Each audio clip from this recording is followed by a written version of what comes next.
You guys have a week of the season under your belt, but you've been practicing a lot longer than that. Where would you say your team's at right now for where you wanted them to be at this early point in the season? Well, I'm pretty pleased, to be honest with you. It's with so many new guys in the program, it's going to certainly take a long time to get them to where they're used to each other, accustomed to how we play. But at this point, through 2 games, we've played hard. And I think for this bunch coming together, I think that effort and energy is going to be as much of a key as anything. And then talk about these first 2 opponents. The first game was last year, you win by 35. Second game was a lot closer, had to come from behind against a really tough Division II opponent.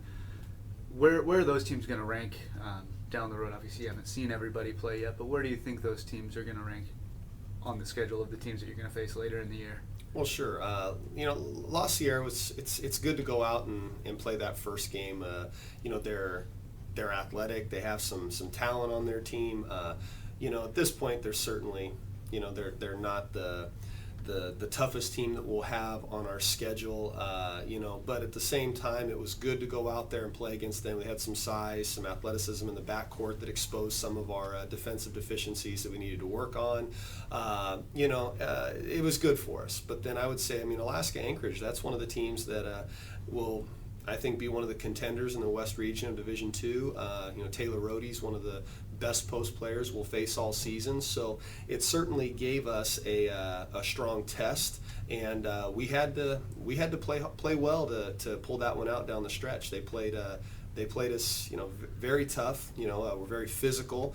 It was something that a look that we needed to see to get ourselves prepared for the upcoming season. We have a tough schedule this year, and I think that game Friday night really just kind of started things off for us. Mm-hmm.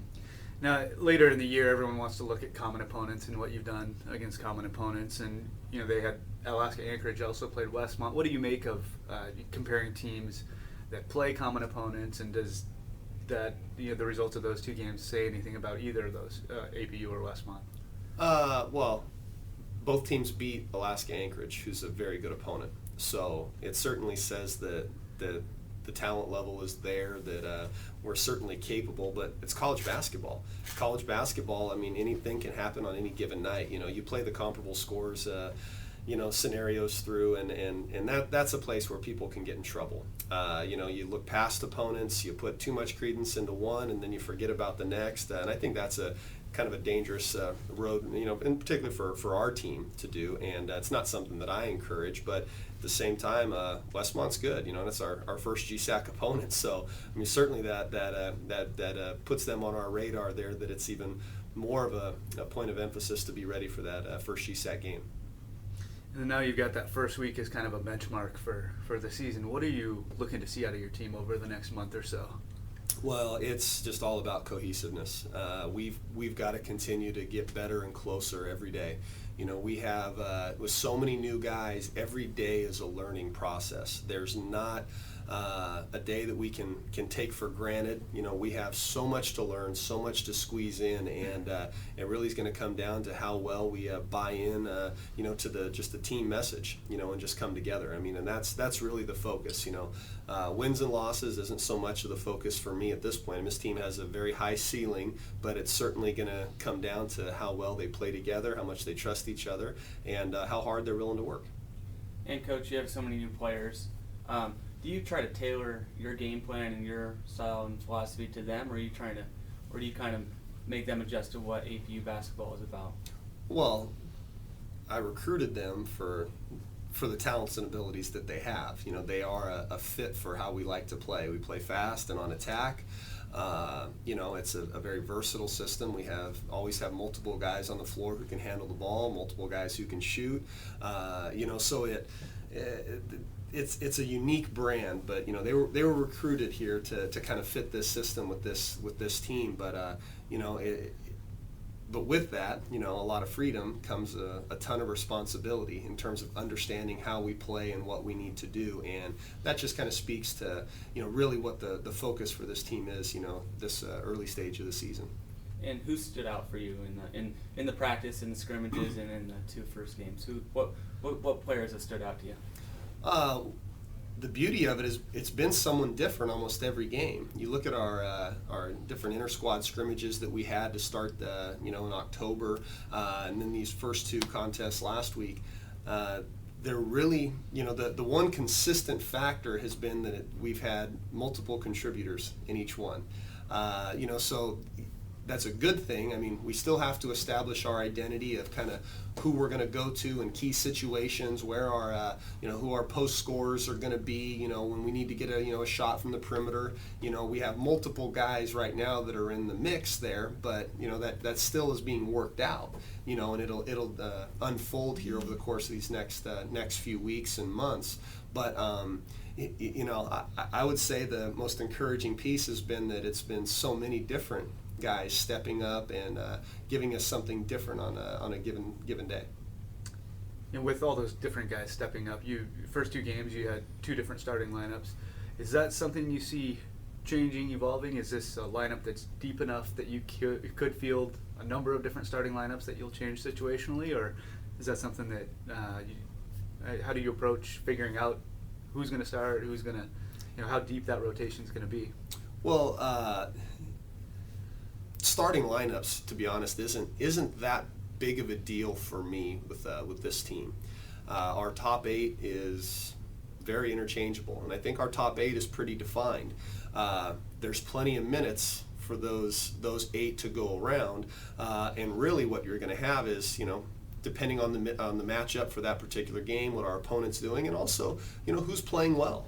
I mean, there is going to be there's room to kind of adjust those minutes and fit it to what we need for that particular situation. It's very competitive for those minutes, but it's a very interchangeable group. Like I said, guys that can play multiple positions, allows me a lot of versatility and to try some combinations and different things. But in terms of the starting lineup, it's just something that's never really been a huge thing for me. It's more about the team and what guys can do with the minutes that they get, and it is a little bit fluid right now. I mean, like I say, there are still things that need to unfold. We're very early in the season, but I certainly like where we're at with that rotation that we have, and and we've had to go a little bit deeper in the bench. In these two games, just in some situational minutes with a couple freshmen, and I've been very pleased what they've brought to the table to this point.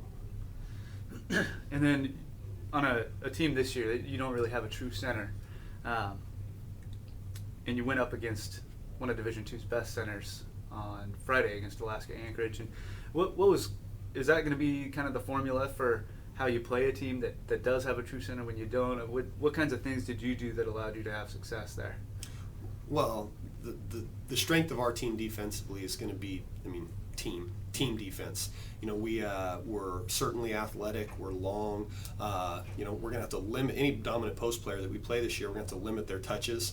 Rhodey was good. He still had 20 and 8 on us. All right, but we did minimize his rhythm. In the damage that he did. They weren't able to consistently ride him in the half court to take advantage of us. So I thought we did a fine job there. But yeah, it's we're a little bit, I would say, smaller in the front court. But as a team, collectively, I think we're bigger than we've been. Our athleticism on the perimeter and in the backcourt really allows us to try some other things, to give some different looks. And I've been pleased, actually, with, minus the first 5 minutes of each game, how we've rebounded. I think we're going to be a very capable rebounding team, and that's the risk that you face. When, like I said, when you don't have that one guy that you can count on to go clear 10 boards every game for you, like we've had the last couple of years. But again, it's just different. But I'm pleased with with the potential that we have there to be real good defensively. And then, just out of these next 4 games specifically, a couple of quality Division II programs on the road. A couple quality NAIA programs at home. What kind of elements do you think people will see out of your team that you hope your team's going to show this early in the season? Quite frankly, it's how well we compete. It's not going to be clean. We're still. Our offense is a 5-man motion that is all. It's read and react. It's going to take time. So it's not going to be perfect execution this early in the season. but how we compete, how we defend, that's something that we can control and we can be great at. You know, we'll find ways to get some baskets, but we've just got to come out here in these next 4 games specifically and just really compete. You know, make a concerted effort that we're not going to take plays off. You know, that we're going to outwork opponents on the defensive side of the ball. And if, you know, we're able to do that, I think that's positioning us for where we need to be this year. You know, if we want to give up, you know, get in a scoring contest, you know, we'll certainly score points. Unfortunately, we may give up more. So if we get into that type of mentality, it'll be dangerous for our season. We need to make sure that just we compete and we place a specific emphasis on getting stops on the defensive side of the ball.